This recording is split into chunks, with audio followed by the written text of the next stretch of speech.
NM Joshi Vidyabhavan Goregaon Raigad तेव्हा ते सर्वांचं हार्दिक स्वागत. आज आपण मॅथमॅटिक्स पार्ट 1 यामधल्या स्टॅटिस्टिकमधील measure of central tendency mean median mode from grouped frequency table हे आपण झालेलं आपल्या पाठीमागच्या व्हिडिओमध्ये. आज graphical representation of statistical data त्यामधला हिस्टोग्राम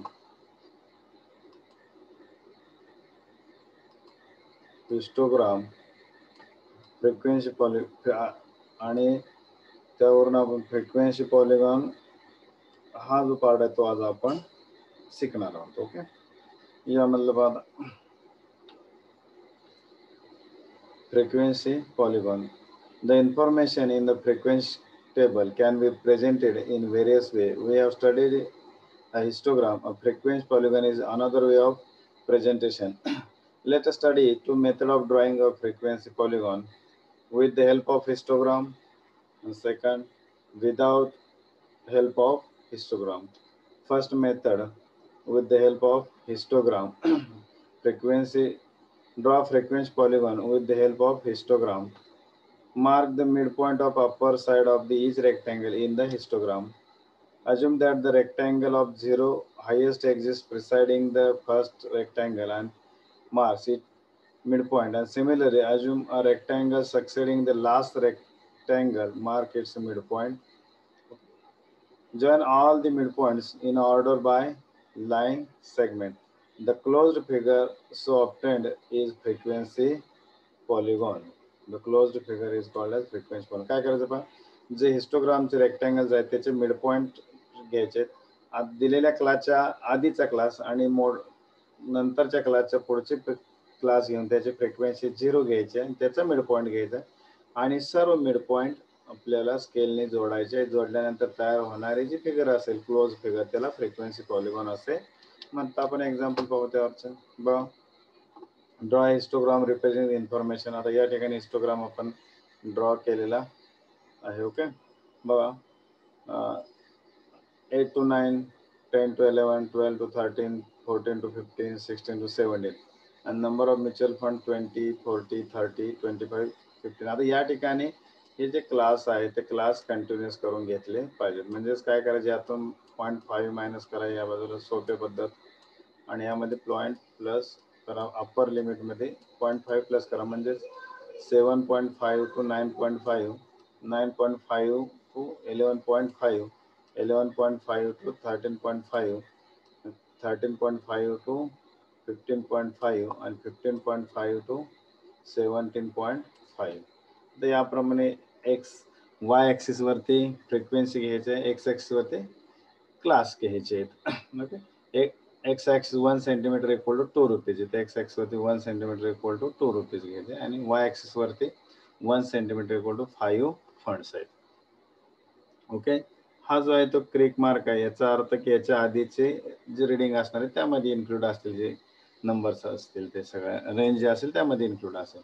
आता पहिलाचा हिस्टोग्राम 20चा आहे म्हणजे इथं हा 20 हा या ठिकाणी पहिला रेक्टँगल आपण ड्रॉ केलेला. ओके, त्यानंतर 40 आहे. 40चा हा रेक्टँगल काढला. क्लास आहे 9.5 to 11.5 आहे. नेक्स्ट क्लास आहे 11.5 to 13.5.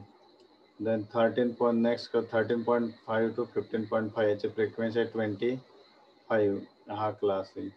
आणि इथं या ठिकाणी पुढं 15.5 to 17.5 हा क्लास आला. ओके, हा हिस्टोग्राम झाला. आता काय करायचं, हे फ्रिक्वेन्सी पॉलिगॉन काढताना याच्या पुढचा एक क्लास घ्यायचा म्हणजे हा क्लास कोणता आहे 19.5.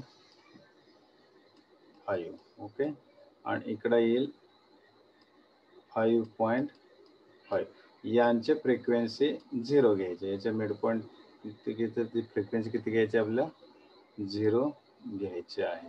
मी याचे मिडपॉइंट शोधायचे म्हणजे याचा 7.5 आणि याचा मिडपॉइंट इथे येईल, हा इथे येईल. याचा मिडपॉइंट शोधायचा आपल्याला, हा मिडपॉइंट आणि हे मिडपॉइंट काय करायचे स्केलने जॉईन करायचे या पद्धतीनं. ओके, आता या ठिकाणी जोडल्या हे क्लोज डायग्राम होईल ते झालं. ही फ्रिक्वेन्सी पॉलिगॉन ह्या डायग्राम मध्ये दिले पाहिजे.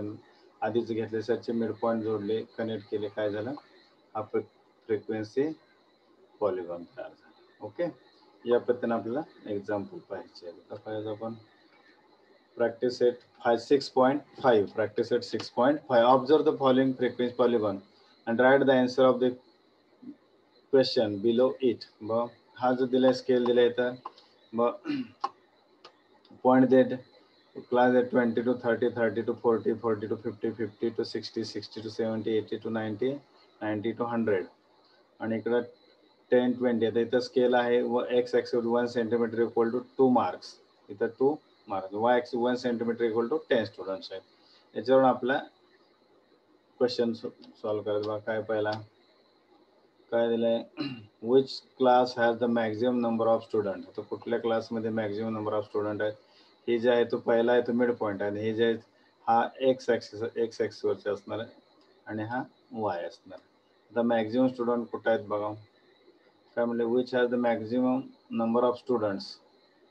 मॅक्झिमम नंबर ऑफ स्टुडंट कुठं आहेत, मॅक्झिमम नंबर ऑफ स्टुडंट या ठिकाणी किती आहेत, 60.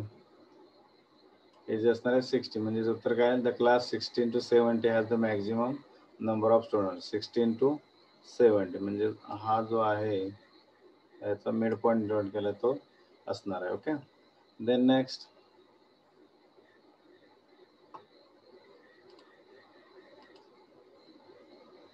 Right the class having a zero frequency. Zero frequency असणारे क्लास कोणते आहेत बघा, हे जे दोन क्लास आहेत ते काय झिरो फ्रिक्वेन्सी आहेत. 20 to 30, 90 to 100 या ठिकाणी याची झिरो फ्रिक्वेन्सी असणार आहे. ही जी फ्रिक्वेन्सी आहे ती झिरो असेल, याची फ्रिक्वेन्सी तर झिरो आहे.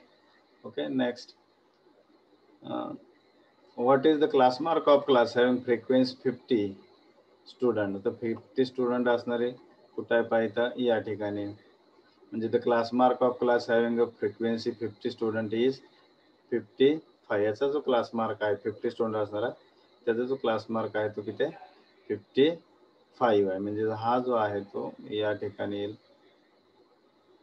ओके, म्हणजे ज्याचा क्लास मार्क किती, ह्या 50 to 60चा class mark 55. Okay, then next question आहे,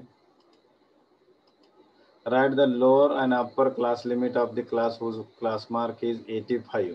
आता 85 हा क्लास मार्क आहे आणि हा कशाचा क्लास मार्क आहे तो 90 to 80 to 90चा, म्हणजे जो लोअर लिमिट 80 असेल आणि अप्पर लिमिट 90 असेल. अप्पर लिमिट काय असणार आहे 90 असणार आहे. ओके, या क्लासचे ते क्लास मार्क आहे. या ठिकाणी पहिला एक्झाम्पल आपलं समजा. ओके, आता नेक्स्ट क्वेश्चन त्यातलाच बघा. आता काय, how many students R in the class 80 to 90. 80 to 90 या क्लासमध्ये किती स्टुडंट आहेत ना, 80 to 90 म्हणजे हा क्लास आहे, त्याचा हा क्लास मार्क 85 म्हणजे स्टुडंट किती असणार आहेत 50 स्टुडंट असणार. किती 50 स्टुडंट्स असणार. Number of student in class 80 to 90 are 15. Okay, then draw a frequency polygon without the help of histogram. Show the following data by frequency polygon. Electric bill आणि family याचा histogram काढा. Class continuous आहेत बघा, 0 to 2, 100 to 40 ते frequency, 200 to 40, 400, 300 आहेत, 400 to 600, 450, 600 to 800, 350 आणि 800 to 1000, 160. Okay, तर आपल्याला याचा फ्रिक्वेन्सी पॉलिगॉन काढायचा विदाउट हेल्प ऑफ हिस्टोग्राम. बघा या ठिकाणी आपल्याला क्लास मार्क काढले, मिड पॉईंट काढले पाहिजे, म्हणजे क्लास मार्क त्याचे मिड पॉईंट्स काय येतील. हा एक क्लास, हा जो क्लास आहे तो आधीचा एक क्लास घ्यायचा आहे, याची फ्रिक्वेन्सी 0 घ्यायची आणि आपला 800 to 1000 होता, त्याच्यानंतरचा क्लास घ्यायचा आहे तो 1000 to 1200. यांची जी फ्रिक्वेन्सी आहे ते आपल्याला किती घ्यायचे 0 घ्यायचे, हे लक्षात ठेवायच्यामध्ये. ओके, यावरून आपल्याला आता याचे जे पॉईंट मिळाले आपल्याला, हा एक्स ॲक्सिसवरती असेल आणि हा वाय एक्स आणि वाय. बघा आपल्याला विदाउट युजिंग हिस्टोग्राम आपल्याला हा ग्राफ ड्रॉ करायचा आहे फ्रिक्वेन्सी कॉलम. बघा या ठिकाणी काय हे एक्स आणि वाय ॲक्सिस इथे scale. X axis 1 centimetre equal to 100 rupees आणि Y axis 1 centimetre equal to 50 families. हे स्केल झाले तर नंबर ऑफ फॅमिली झाले. आता पहिला जो पॉईंट आहे तो बघा कोणता आहे. हा जो आहे तो पहिला पॉईंट येईल 0 to 100 to 100 and 0. Next 100 and 100 X ॲक्सिसवरती 100 आणि वाय ॲक्सिस 240. नंतर 300 and 300 येईल. त्यानंतर 500 and 450. देन हा नंतर 700 and 350 हा एक्स ॲक्सिस आणि हा वाय ॲक्सिस. बघा या ठिकाणी कुठे येईल, या ठिकाणी येईल. बघा हा जो आहे तो या ठिकाणी हा ग्राफ आपल्याला दिसेल. हा पॉईंट अशा पद्धतीने येईल. त्यानंतर 900 and 160 या ठिकाणी थोडंसं वरती येईल ह्याचं, म्हणजे हा पॉईंट येईल तर आणि या पद्धतीने इथे येईल. त्यानंतर 11 याचं किती आहे त्याचा जो आहे तो इथं येईल 0 येईल. आता या ठिकाणी आपल्याला हे जे पॉईंट आहेत ते जॉईन करायचे. म्हणजे पहिला काय येईल बा पॉईंट हा जोडा, त्यानंतर त्याच्या पुढचा, त्यानंतर त्याच्या पुढचे पॉईंट जोडा आणि लास्ट पॉईंट जोडा. या पद्धतीने हा हिस्टोग्राम आपल्या frequency polygon without using histogram draw करता येईल. ओके. त्याने नेक्स्ट एक्झाम्पल आहे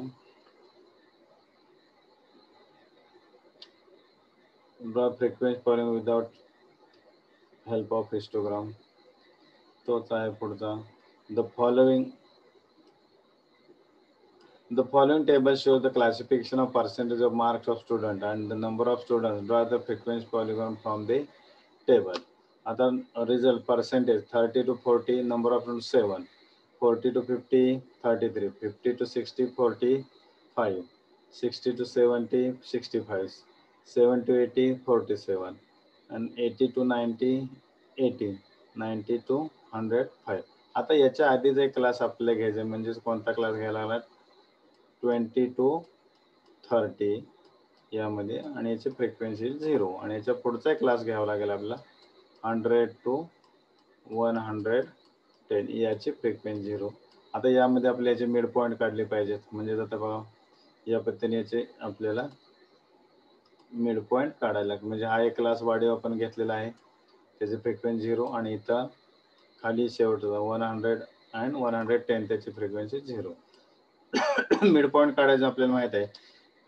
upper limit plus lower limit divide by 2, 20 plus 30 divide by 2, 50 divide by 2 equal to 25. या पद्धतीने आपल्याला याचे मिड पॉईंट मिळते. पहिला पॉईंट काय मिळाला आपल्याला 25 to 0. हा जो जे क्लास मार्क आहे ते एक्स ॲक्सिसवरती आणि फ्रिक्वेन्सी आहे ते वाय ॲक्सिसवरती घ्यायची आहे. आता मॅक्झिमम किती क्लास मार्क येतं पहा 105, म्हणजे त्या ठिकाणी 5 आणि इथं किती आहे 65. त्या पद्धतीने आपल्याला त्याचा स्केल घेतला पाहिजे. या पद्धतीने इथे येईल हा डायग्राम. म्हणजे बघा आधीच एक क्लास घेतला आपण इथं 20 to 30 त्याची फ्रिक्वेन्सी 0, म्हणजे इथं 25 हा येईल, इथं हा 0 येईल. हा पहिला पॉईंट. त्यानंतर 35 to 7, 35 कुठे येईल या ठिकाणी येईल त्याचा या आणि हा 7 येईल या ठिकाणी. स्केल दिलेलंच आहे इथं वरती. त्यानंतर 45 to 33 या ठिकाणी येईल 45 and 30. त्यानंतर 55 and 45, म्हणजे हा जो पॉईंट आहे तो काय येणार आहे 25 0. हा पॉईंट आहे 35 7. हा पॉईंट येईल 45 33. ओके. हा जो पॉईंट आहे तो 55 and 45, हा 65 आणि 65 पॉईंट येईल. ओके. हा येईल 75 and 47, त्यानंतर 85 and 18 and last 95 and 5.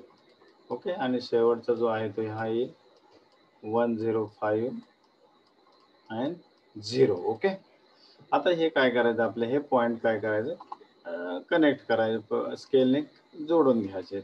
म्हणजे हा पॉईंट याला जोडा, हा ओके, हा याच्याशी जोडा. ही क्लोज डायग्राम येईल ते आपला फ्रिक्वेन्सी पॉलिगॉन असेल. ओके, यामध्ये महत्त्वाचं लक्षात ठेवायचं आहे, क्लास कंटिन्युअस असले पाहिजेत. या व्यतिरिक्त यामध्ये विशेष असं काही नाही.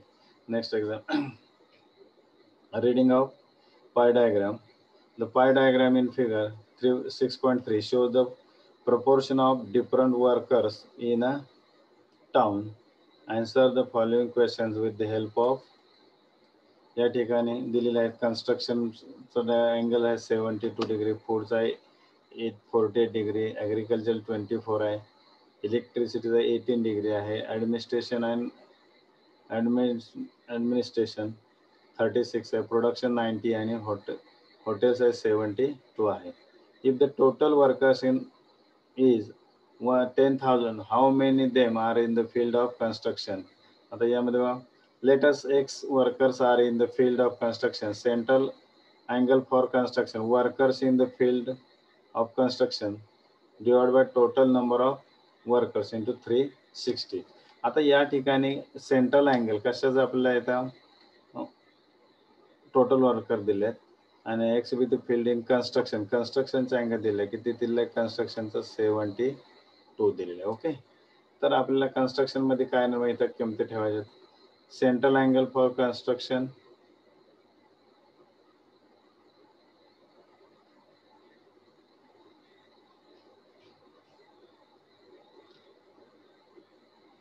हा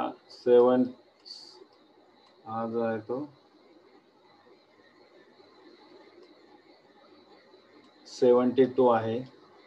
कन्स्ट्रक्शन याचा जो अँगल आहे तो 72 आहे. एक्स इक्वल टू याचा क्रॉस मल्टिप्लिकेशन होईल, हा कॅल्क्युलेशन येईल जे आहे ते 2000, म्हणजेच कन्स्ट्रक्शन लाईनला किती असणार आहे, 2000 वर्कर्स असतील. Okay, how many workers are working in the administration. ॲडमिनिस्ट्रेशनचा अँगल किती आहे पहा, 36.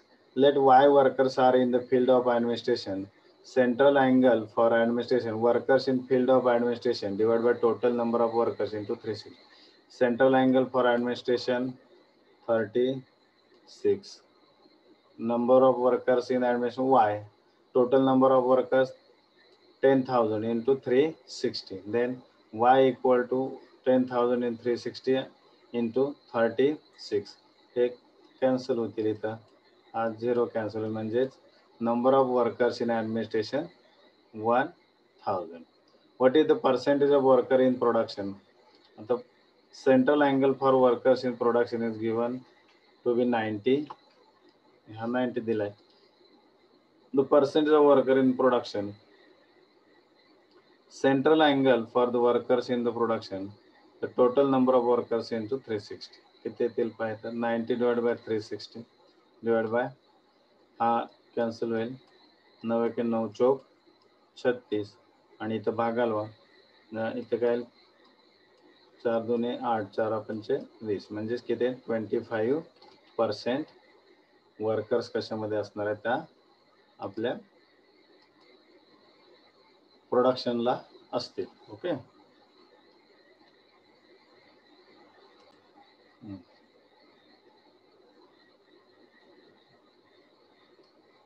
the annual investments of family are shown in the adjacent pie diagram. Answer the following question based on it. Okay, आता immovable property त्याचा angle आहे 120 degree, mutual fund 60 degree, deposit bank 90 degree, post 30 degree, and shares 60 degree. Then first, if the investment in shares is rupees 2000, find the total investment. Let X be the total investment. Let total investment be x. The central angle for investment in shares is given to be 60. Central angle for investment in share equal to investment into share divided by total investment into 360. Okay. The central angle किती आहे 60 डिग्रीचा आहे. तर investment shares किती आहे 2000 rupees आहे आणि total investment x आहे इंटू 360. आता एक्स हा ट्रान्सफर होईल इकडं म्हणजेच काय येईल पहा X equal to 2000 into 360 divide by 6 हा कॅन्सल होईल हा 6 okay. X total investment X equal to 12,000. Total investment किती येणार आहे 12,000. Next how much amount is deposit in bank. आता यात बँकचं सेंट्रल अँगल किती आहे 90 डिग्री आहे म्हणून let amount deposit in bank be Y. The central angle for amount deposited in the bank equal to amount deposited in bank divided by total investment into 360. आता या ठिकाणी आपल्याला माहित आहे सेंट्रल अँगल 90 आहे, टोटल इन्व्हेस्टमेंट 10,000 आहे आणि amount deposit in bank Y calculate करा into 360. Then Y equal to 9 into 12 1,200. इथे कॅन्सल होईल, हे कॅन्सल होईल. 9 एके 9 9 चौक 36 4 एके 4.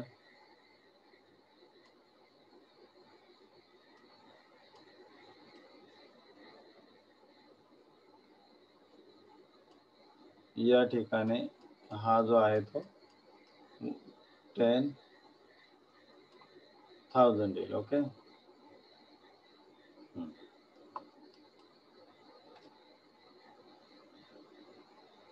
मग टोटल इन्व्हेस्टमेंट किती आली Y equal to 3. Y means amount deposit in bank ₹3,000. How much more money invested in the immovable property than in the mutual fund? Difference in the central angle between immovable property and mutual fund is 120 minus 60 equal to 60. Therefore, the required money 60 divided by 360 into total investment equal to 60 divided by 360 into 12,000. Then 1 by 6 into 12,000 equal to 2,000. The difference is 2,000. How much amount invested in post? The amount invested in post is 30 divided by 360 into 12,000 equal to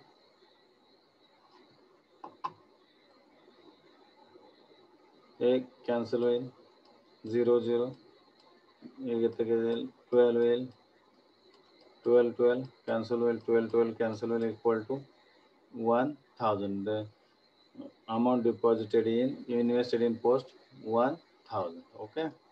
या ठिकाणी आपण आता थांबवू.